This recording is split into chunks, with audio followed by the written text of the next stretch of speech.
Oh, what happened next? My part of the story. Your part? Yes. Oh, good. I get to do the... Yeah. No, that was No, last all right. story. Oh, okay. No. All right. So now we're in our ship and we're sailing away from the island. And Yes.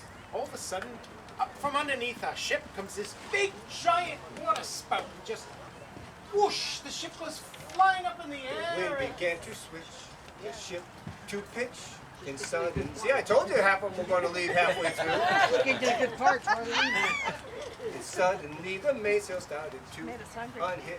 And oh, what happened then was rich. What? I'm sorry, Captain. That's my favorite part of it. I know. Yeah, all right. Can I continue telling? Can you? Can I? Yes, you may. Probably. Yes, you may. All right. So, Anyway. the water spout carried us up away through the air for miles and miles and miles, and somehow we ended up in the middle of Kansas, of all places, on top of this house. Just crushed the ship and the house, and our ship was broken, and we got off, and we get down, and we look around, and the ship was broken, and all of a sudden we see these legs sticking out from under the house with two ruby red pirate boots on. Oh, they were amazing. So, of course, being pirates that we are, we stole the boots. And we turn around and look, and all these little people just standing there and cheering and whooping and hollering and singing and dancing And I forgot the song. you can dance. You can dance. You can dance if you want to. You can leave your friends behind. Because your friends don't dance, and if they don't dance, well, they're no friends of mine. You can dance. It's tough to look at you annoyed when I know when I have to tell you what to do. I know. And they made it! Yay! Only missed the first half. That's all right. But it's getting to the good part. All right, that's okay. So anyway, after the silly little song and dance, we found out that we killed their tax collector. And that's why they were so happy. Yes. Yes. Yep. They said, we'll do anything to repay you for that. And we thought, anything? Anything. I thought that's what the cabin boy was for. No, I'm sorry. So we need a ship, and we need the ocean, and we need to know where it is. They said, well, you're in Kansas. You're not going to find the ocean here. No. And we can't help you with a ship. But if you follow the red brick road and go and see the sorcerer of Grog, he can help you. We said, oh, that's amazing. Follow the red brick road. Follow the red brick road. What? I'm singing. Oh, I'm sorry. I can't help it. I know. It just makes me break.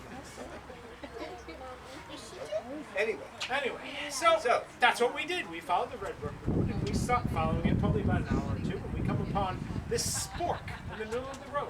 yes, a spork, but we're not allowed to have No, shot things. they don't give It a has to shit. be a spork and not a fork. We are idiots. Yes, we are idiots after all, yes.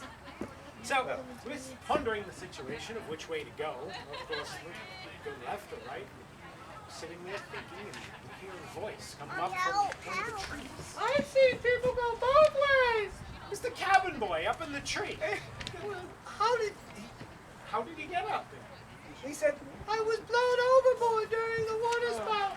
So said, get down there, come on, let's go. And we went the right way, of course, because we always go the right way. Yes, we always go the right way. Continued on down the road, and ended up, by this time we're starting to get really, really hungry. Yes, come upon a date orchard. Date orchard. And getting very hungry, so we started getting dates. Yes, neither one of us had had dates in years. It's really funny. That's not funny, is it? That's not funny. No, that's not funny at all. So we were sitting there eating our dates. All of a sudden we hear this noise. Yes. You know what? It smells like chocolate. Whoa, how did that noise go?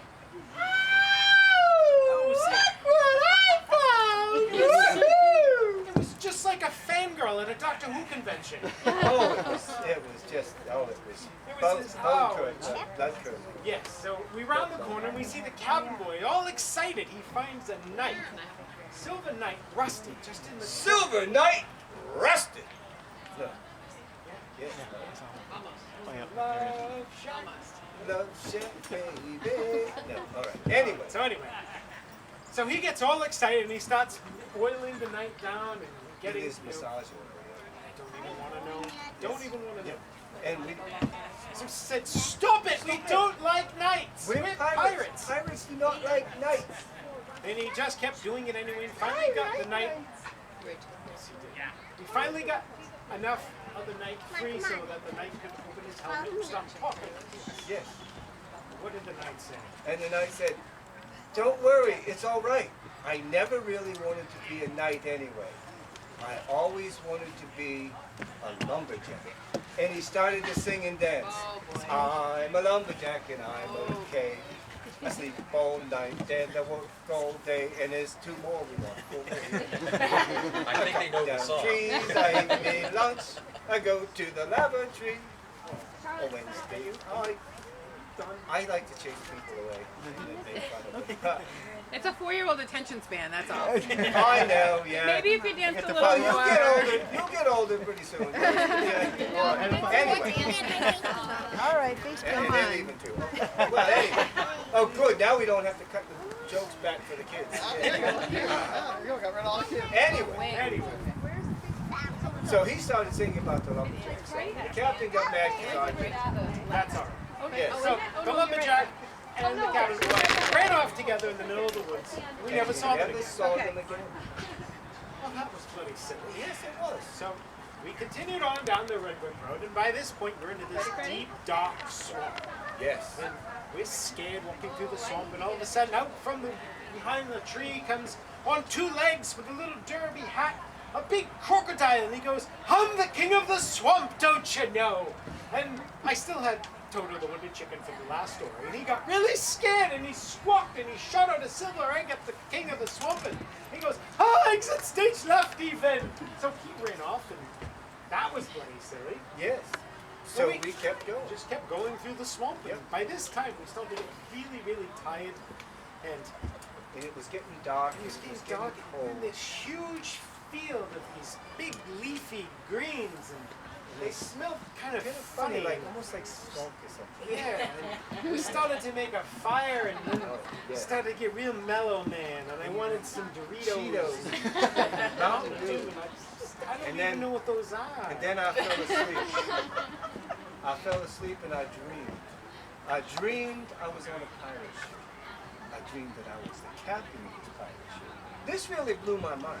The thought that me, a noble-fed, long-haired deckhand, should be the captain of a pirate ship.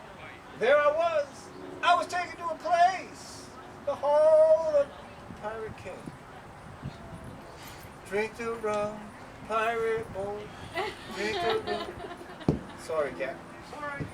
That's all right. When did this turn into a musical? Well, you wrote it. Yeah. It's besides. Well, yes. So, anyway, we're both asleep. He's having his dream, and all of a sudden out comes the king of the swamp from the last scene, and he just comes running, and he says, "There's monkeys with feathers, don't you know, and they've got organ grinders and spatulas, and they're coming right for you." And we were really scared, because we didn't want to know hold how on to this grind. spell. Even though we hadn't had dates in years. That's true. Yeah. So we got up and we ran and we ran and we ran, and we suddenly came upon the gates of the city of Grog, and Huzzah! We finally got there. We finally got there, and it was amazing because there was taverns and houses of ill repute on every corner. Yes. And it probably took us months before we finally got to see the sorcerer. Yes, but to we see had the- fun. Everything. Yes. Yes. Oh my. Oh, we had quite a good time. Yes. And finally get to see the sorcerer of Grog, and he says, "I can help you. First, you must go to the Blue Lagoon and retrieve Brooke's shield." Okay, All right. we can do this. So that's- Luckily for us, It was just outside. right on the other side of those gates. Yep. So we go out to the Blue Lagoon, and right in the middle of the lagoon, on the other side of the lagoon, I should say, is the shield, Yep. shining in all its glory. Yep. So we took one step forward, and from the middle of the lagoon comes the Kraken! Oh, no. Big tentacles, Yes. claws, and Yes. I don't know. And the king of the swamp had a look in his eye, and the Kraken had a look in her eye, and then the 2 of them ran off together. And we never saw them Never saw again. them again. A lot of room. Everybody's getting dates in this movie except us. Yes. Well, So we grabbed the shield, went back to the sorcerer frog, and said, "Here you are, sorcerer. Now what do we do?" And he said, "Now give the shield to Brooke, the knight." minor problem. He ran away with the cabin boy earlier, and he's like, I can't help you then. So, The knight was the only one who had access to a ship? yeah, being the good pirates that we are, we sold the shield, we sold the Peruvian pirate boots, and Weapons. bought weapons. And now that the Kraken was out of the lagoon, all the ships had returned to harbor. So we stole the ship and sailed off. On to another adventure. Wasn't that a good story? That was a great story. Do you think we really did that?